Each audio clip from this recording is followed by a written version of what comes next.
લક્ષ્ય ન્યૂઝ, એક નજર, એક લક્ષ્ય. કલોલ તાલુકાના ભોયણ મોટી ખાતે પક્ષી બચાવો અભિયાન અંતર્ગત દોરી એકત્રિત કરનાર શાળાઓ અને વિદ્યાર્થીઓનું સન્માન કરવામાં આવ્યું. કલોલ તાલુકાના ભોયણ મોટી ખાતે પક્ષી બચાવો અભિયાન અંતર્ગત દોરી એકત્રિત કરનાર શાળાને તેમજ વિદ્યાર્થીઓનું સન્માન કરવામાં આવ્યું. કલોલ તાલુકાના ભોયણ મોટી ગામ ખાતે ભાવના સેવા કુંભ ફાઉન્ડેશન દ્વારા પક્ષી બચાવો અભિયાન અંતર્ગત દોરી એકત્રિત કરનાર વિદ્યાર્થીઓને પ્રોત્સાહિત કરવા માટે એવોર્ડ અને ઇનામ વિતરણ કાર્યક્રમનું આયોજન કરવામાં આવ્યું હતું. ઉત્તરાયણ દરમિયાન પતંગની દોરીના કારણે અનેક પક્ષીઓ ઘાયલ થતા હોવાના બનાવોને ધ્યાનમાં રાખીને આ અભિયાન હાથ ધરવામાં આવ્યું હતું. આ અભિયાન હેઠળ વિવિધ શાળાઓના વિદ્યાર્થીઓને ઉત્સાહપૂર્વક ભાગ લઈ રસ્તાઓ, મેદાનો તથા આસપાસના વિસ્તારોમાંથી કપાયેલી અને જોખમી પતંગની દોરી એકત્રિત કરી પક્ષીઓના જીવ બચાવવાની મહત્વપૂર્ણ કામગીરી કરી હતી. બાળકોમાં પર્યાવરણ અને પ્રાણી પ્રેમની ભાવના વિકસે તે હેતુસર આ કાર્યક્રમમાં સક્રિય રીતે જોડાયેલા વિદ્યાર્થીઓને પક્ષી રક્ષક એવોર્ડ આપી સન્માનિત કરવામાં આવ્યા હતા. આ પ્રસંગે જે.કે. લક્ષ્મી સિમેન્ટ તરફથી ચેતનભાઈ, ભોયણ મોટી ગામના સરપંચ અમરતજી, સભ્ય મિતેશજી, છનાજી, એએમસી સભ્ય મુકેશજી તેમજ શાળાના આચાર્ય વિક્રમભાઈ સહિત અનેક આગેવાનો ઉપસ્થિત રહ્યા હતા. કાર્યક્રમમાં ગ્રામજનો તથા સંસ્થાના સભ્યો મોટી સંખ્યામાં હાજર રહ્યા હતા. સંસ્થાના પ્રતિનિધિઓએ જણાવ્યું હતું કે બાળકો દ્વારા કરવામાં આવેલા સેવાભાવી કાર્ય ખૂબ જ પ્રશંસનીય છે અને સમાજમાં પક્ષીઓ પ્રત્યે સંવેદના વધારવા માટે આવા કાર્યક્રમો ખૂબ જ જરૂરી છે. આ અભિયાન અંતર્ગત કુલ 14 મૂવમેન્ટ ટ્રોફી આપવામાં આવી હતી.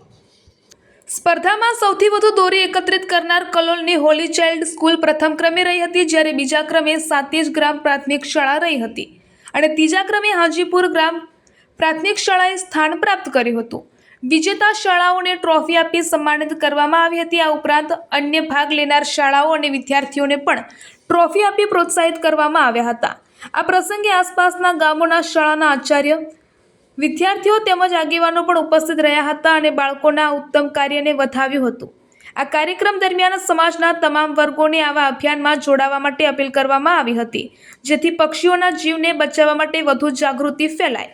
સંસ્થાએ અંતમાં જણાવ્યું હતું કે આવનાર સમયમાં પણ પક્ષીઓને સુરક્ષા અને પર્યાવરણ જાગૃતિ માટે આવા વિવિધ કાર્યક્રમોનું આયોજન કરવામાં આવશે. રિપોર્ટર સંજય નાયક.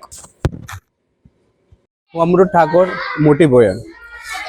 ભાવના સેવા કુંભ ફાઉન્ડેશન અમે છેલ્લા 2018થી ભાવના સેવા કુંભ ફાઉન્ડેશનનું મતલબ સેવાકીય પ્રવૃત્તિ કરીએ છીએ. એની અંદર ઉત્તરાયણ ઉપરમાં દોરી એકત્રિત કરવી, એ પછી બાળકોના જેના માતા પિતા નથી તેવા બાળકોને ભોયણ સર્કલની અંદરમાં 14 થી 15 સ્કૂલોની અંદરમાં ફ્રીમાં ચોપડા વિતરણ કરવું, તેમજ ઉનાળાની અંદરમાં જે બી રોડ ઉપરમાં ચંપલ વગરના જે માણસો જતા હોય એને ચંપલ વિતરણ કરવું, એવી સેવાકીય પ્રવૃત્તિ કરીએ છીએ. અને આજ ગઈ 14 તારીખે જે ઉત્તરાયણ ઉપરમાં જે નકામી દોરી એકત્રિત કરવામાં ઉત્તરાયણ 2026માં પક્ષી બચાવો અભિયાન અંતર્ગત કલોલ તાલુકાની ટોટલ 13 થી 14 સ્કૂલોની અંદરમાં જે અભિયાન ચલાવ્યું હતું, એમાં કરીબ 2200 કેજીથી બી વધારે દોરી એકત્રિત કરી અને લાખો પક્ષીઓના જીવ બચાવવાનું કાર્ય કરવામાં આવ્યું હતું. એના અનુસંધાનમાં ટોટલ 13 સ્કૂલોમાં બાળકોને ઇનામ વિતરણ તેમજ સ્કૂલને પક્ષી બચાવો એવોર્ડ્સથી સન્માન કરવા માટેનું આજે આયોજન કરવામાં આવેલ છે. મારું નામ અશોક ઠાકોર છે. અમે ભાવના સેવા કુંભ ફાઉન્ડેશન દ્વારા કામ કરીએ છીએ. અમારા ભાવના સેવા કુંભમાં જે અમારા કાર્યો રહ્યા એમાં દોરી ઉત્તરાયણના જે પર્વ નિમિત્તે જે દોરી એકત્રિત કરીએ છીએ, દોરી એકત્રિત કરવા માટે બાળકોને પ્રોત્સાહિત કરીને એમને ઇનામ આપવા માટે અમે પ્રોત્સાહિત કરીએ છીએ. તથા જે સ્કૂલોમાં જે તે સ્કૂલો દ્વારા કાર્યને જે મોટિવેટ કરે છે એના માટે અમે એમને એવોર્ડ આપીએ છીએ. આ સિવાય અમે સ્કૂલોમાં ચોપડા વિતરણનું આયોજન કરીએ છીએ. દિવાળીમાં જે ગરીબ લોકો હોય એમને રાશન કીટનું આયોજન કરીએ છીએ. શિયાળાની અંદર ધાબળા વિતરણ, આમ પછી ઉનાળાની અંદર પાણીના કુંડાનું વિતરણ, આ રીતનું અમે સેવાકીય પ્રવૃત્તિઓ કરીએ છીએ, જેમાં ઘણા લોકોનો અમને સહકાર મળતો હોય છે. નમસ્કાર, હું જેટલેજ પ્રાથમિક શાળામાંથી અહીં આવેલી છું.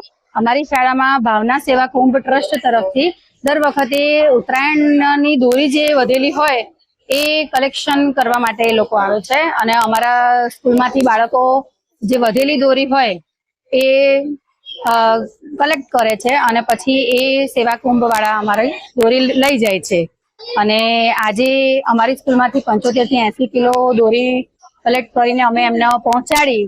તો ભાવના કુંભ સેવા ટ્રસ્ટ અને રાજેશ ફાઉન્ડેશન તરફથી અમને આ જે મોમેન્ટો અહીં આપવા માટે અમને અમારી શાળાના બાળકોને બોલાવ્યા છે, એના માટે તમારો ખૂબ ખૂબ આભાર.